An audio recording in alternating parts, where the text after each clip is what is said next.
Selamat siang semuanya.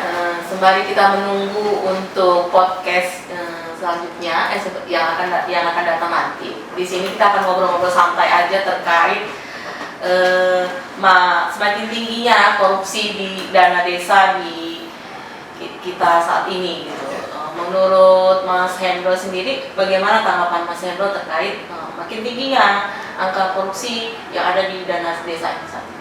Oke, terima kasih Saudara Manda. Memang menarik, dikatakan tinggi itu indikatornya hasil survei dari ICW tahun 2023 bahwa dari 10 sektor yang disurvei itu ternyata korupsi di desa itu paling tinggi, ada 187 kasus dibandingkan dengan kepemiluan.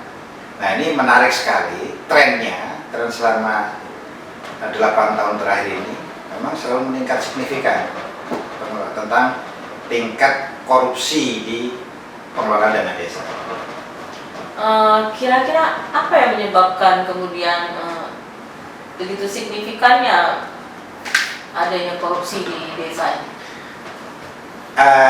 Banyak faktor yang menyebabkan, setidak-tidaknya memang dari sisi sumber daya manusia yang selama ini mereka begitu gagapnya mengelola dana begitu besarnya dengan ketidaksiapan mental dan sumber daya. Karena total dana mereka desa itu mengelola ada 2 sumber dana. Yang pertama ada DD, dana desa yang bersumber dari pemerintah pusat. Itu pemerintah pusat tahun 2023 saja menggelontorkan 68 triliunan. Sampai triliun ya? 68 triliun itu yang dikelola. Rata-rata desa itu dapat antara 600 sampai 1 miliar per desa. Nah, itu ada 75.239 desa se-Indonesia yang mengelola seperti itu. Dengan tingkat keberagaman sumber daya, pengetahuan, pendidikan itu berbeda-beda, sehingga belum ditambah lagi dengan ADD. Jadi ada 2 dana tadi, DD dana desa dari pemerintah pusat, dan ADD alokasi dana desa itu 10% dari total pendapatan kabupaten dan kota. Itu yang digelontorkan ke desa. Jadi desa itu sekitar 1 miliaran dana Satu per desa. Bayangkan kalau di Indonesia itu sekarang ada berapa desa ya? 75.239 desa. Sebenarnya dana desa itu dialokasikan untuk apa sih, Mas?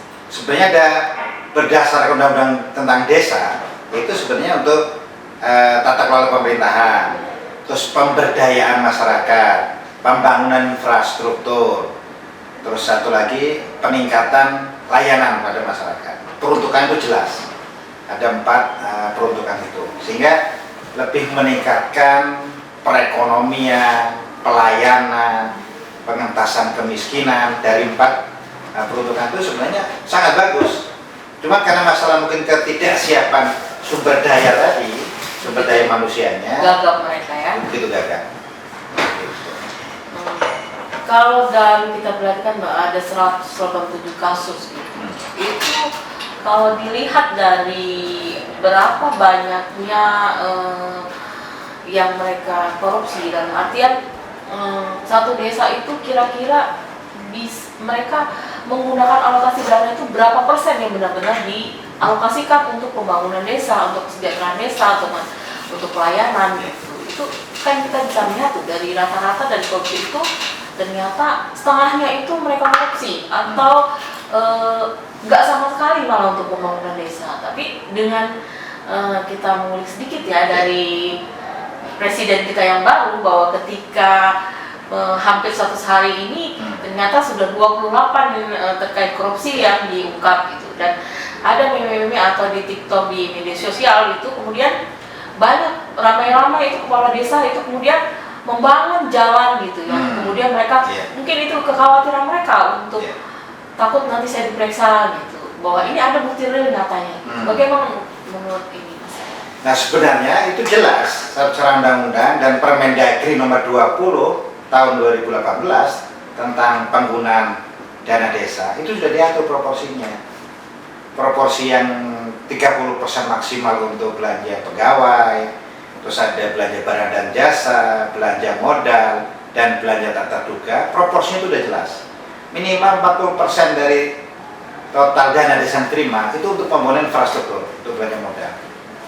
Nah, dari sisi alokasi itu mereka sudah jelas secara regulasi. Hanya sebenarnya titik-titik rawan terjadinya korupsi itu ada di mana? Walaupun alokasi untuk belanja modal bisa juga dari situ terjadi makar, penyusunan RAP, modus-modusnya kan seperti itu. Proses pengadaan barang jasa tidak sesuai dengan spek yang dianggarkan.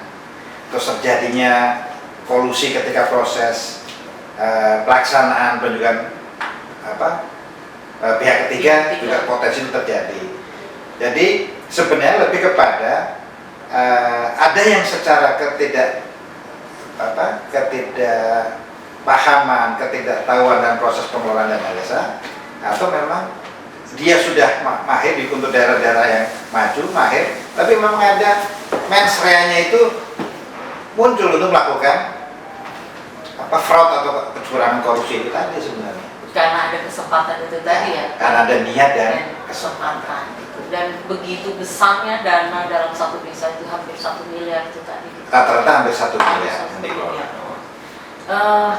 Untuk kebijakan pemerintah yang baru ini dalam Presiden Prabowo ini, apa yang Mas lihat untuk kedepannya dari Presiden baru kita ini?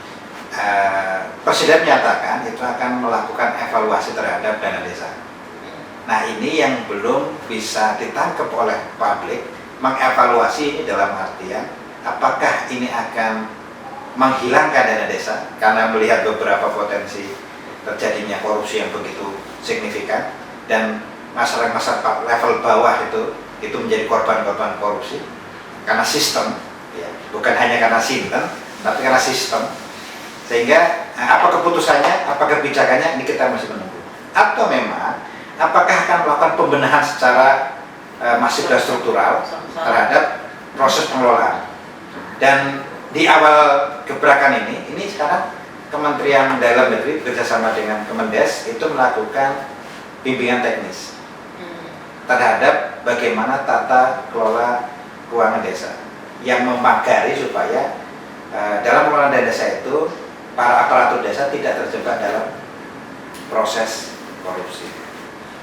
Ya, mungkin kita berharap di pemerintahan ini semoga presiden yang baru ini bisa bisa dikatakan bisa dibilang evaluasi itu bukan berarti dia menghilangkan dana desa, tapi lebih ke sistem yang dibenahi, kemudian sistem kontrol yang juga dibenahi. Dan statement terakhir Mas untuk sesi untuk para pengelola atau aparatur desa yang mengelola dana desa begitu besar, yang tujuan alokasi dana desa dan dana desa itu sangat penting sekali, ya berhati-hatilah dan amanah terhadap pengelolaan keuangan.